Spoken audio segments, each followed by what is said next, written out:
Good morning, everyone. Sorry about that. We were just having technical difficulties. Thank you for joining me today on my very first webinar, the first of many, I hope. My name is Roxan Naidoo, and I am going to be your presenter today. I am the SHEQ Coordinator at Refraline Northern KZN in Richards Bay. Today I'm going to talk to you about mental health at home and the workplace during COVID-19. Okay, so as we are currently trying to combat the spread of COVID-19, many people are experiencing heightened feelings of uncertainty, unrest, and loneliness.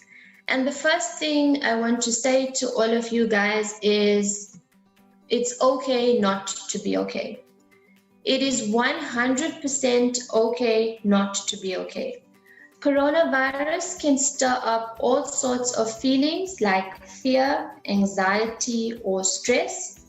A little stress can be helpful, but constant or high levels of stress can negatively affect our mental and physical health. Taking care of the mind is always important, but doing so in the midst of a pandemic can be tricky.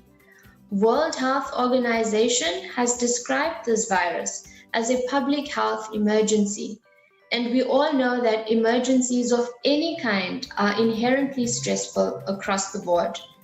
We are currently experiencing stress from a number of stress factors, such as fear and anxiety about the illness COVID-19 and its consequences. Forced adaptation. We have had to alter our routines, the way we grocery shop, even the way we educate our children. And we have seen the strain on social network. And with all of that stress comes increased incidence of mental health problems, primarily anxiety disorders, and the exacerbation of existing mental health problems.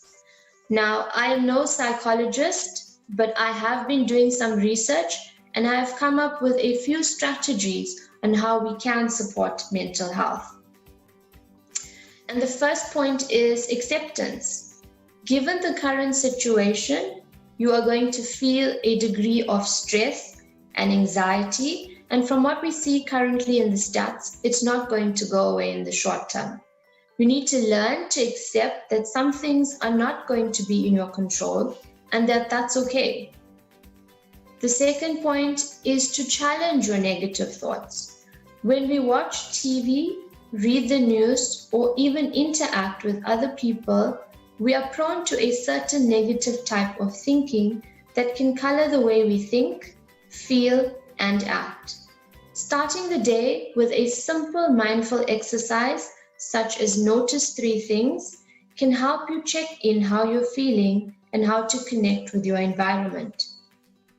Mindfulness is well known to make people feel calm and cope better with stress. This quick exercise takes less than a minute. Before you get out of bed, pause and concentrate on 3 things you can see. Examples: your patterned curtains, the blue sky outside, or even just the light bulb in your room. Then, listen for 3 things you can hear: the sound of the cars passing by, a singing bird, or even just the sound of your fridge. And finally, notice 3 things you can feel in contact with your body.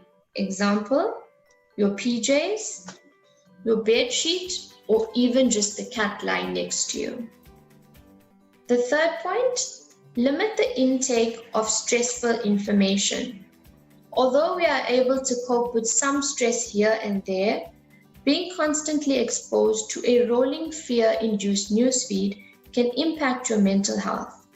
Hearing upsetting or anxiety-provoking news triggers stress response in our bodies. Keeping informed is important, but managing your social media and information intake make a big difference to how you feel. Try to limit the time you spend watching, listening, or reading things about the outbreak. Turn to 1 or 2 reliable sources for news and check them just once or twice a day to stay informed. If feelings of anxiety spring up in your day, try a breathing technique, such as box breathing. Concentrating on and controlling your breathing is a scientifically backed way of making you feel calm. Box breathing is quick, easy, and can be done anywhere. Breathe in deeply through your nose for a count of 4. Hold your breath for 4. Breathe out completely through your mouth for a count of 4. And hold your empty breath for 4. Now repeat 4 times. The 4th point is to stay connected. I know WhatsApp video calls, Zoom, and Skype are not the same, but at least it's a proxy for human connection.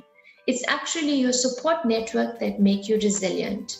Although it's tempting to disconnect, changes to your social and professional environment can induce a deep feeling of isolation. Staying connected to others releases feel-good hormones that can help to relieve stress. The 5th point is practice proactive health management behaviors. Physical activity, eating correctly, and getting enough rest are core health management behaviors. Good quality sleep makes a big difference, but feeling worried or anxious can make getting to sleep difficult. You could set a coronavirus news curfew so you don't watch or read anything to do with the outbreak after 7 p.m. and aim for a regular bedtime. You might also find it helpful to avoid caffeine before bed. Not eat or drink too much late in the evening. Have a warm bath and keep screens out of your bedroom. The thing to remember here is that your psychological well-being is determined by your physical well-being. The more you look after your physical health, the more it's going to benefit your mental health. And the last point, focus on what you can control. There are a lot of things that you cannot control. Example, the healthcare system or the decisions that President Cyril Ramaphosa is going to make. But there are things that you can control. Things in your immediate environment, established routines, your relationships. Try to focus on it and reduce your anxiety by using that to feel grounded and safe. Now that most of us are back at work, we would like it to be business as usual, but it is not business as usual. The key factors to remember here is empathy and understanding. As managers and leaders, you need to realize that your staff is going to be balancing more things that you more than likely are not going to know about, and understanding these things can be helpful. Some practical strategies that you can adopt in the workplace are, for employees, acceptance. Don't resist the change. Accept that we are going to have to do things a little differently now for the benefit of everyone. Establish new routines to fit your life. So out with the old and in with the new. And then connect with your colleagues. For managers and leaders, over-communicate. You cannot communicate enough. All communication must be consistent and transparent. Make sure that you stay up to date on safety and public health COVID-19 responses relevant to your team. Discuss impacts to your business practices with upper leadership and regularly inform your team of any changes to project timelines, activities, and priorities as a result. Role model health behaviors and balance. Demonstrate through your own behaviors and guidance how to integrate work and family obligations and care about your own well-being during this crisis. And then have clear direction and priorities.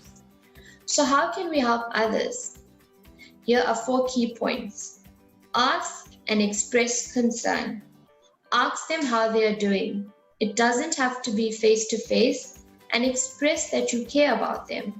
A caring relationship for many people who are experiencing mental health problems can be the first step towards recovery. Listen and understand. Don't necessarily jump in to offer them solutions. Just listen and reflect understanding. Listen actively. Encourage help. If it's a colleague, you can refer them to people who can help them in the workplace. And then connect back and provide practical support. Don't forget about them. Connect back and focus on how you can help them. Some tips on how we can support children and youth during this time. If you have kids at home and you're trying to work, it can prove very challenging because you're trying to parent and work at the same time. Keep them active and engaged. Do things that stimulate their creativity and problem-solving skills. Establish and maintain routines, just as you would do for yourself. Keeping to a routine is very important for children. Help them connect to peers. Again, the same way you would be doing for yourself, obviously making sure that it's safe first. Engage as a family unit. Find an activity that everyone can participate in, even if it's just a game of cards. And then, please, please, please be kind to yourself. This is all new to every one of us, and no one has it all figured out. It's not going to be perfect, but we are all trying very hard. These are unprecedented times, and everybody is going to react in different ways. It's important for people who may be feeling more stressed, depressed, or anxious than usual to know that there are ways to help manage this and people to turn to for support. The World Health Organization has also highlighted the importance of encouraging mental and psychological well-being during the COVID-19 outbreak, stressing this is not going to be a sprint but a marathon. The South African Depression and Anxiety Group has a plethora of resources across various channels available to help people cope with mental health pressures during COVID-19. And then, just to leave you guys with some positive inspiration, you have the power to change your thoughts, and your thoughts have the power to change your life.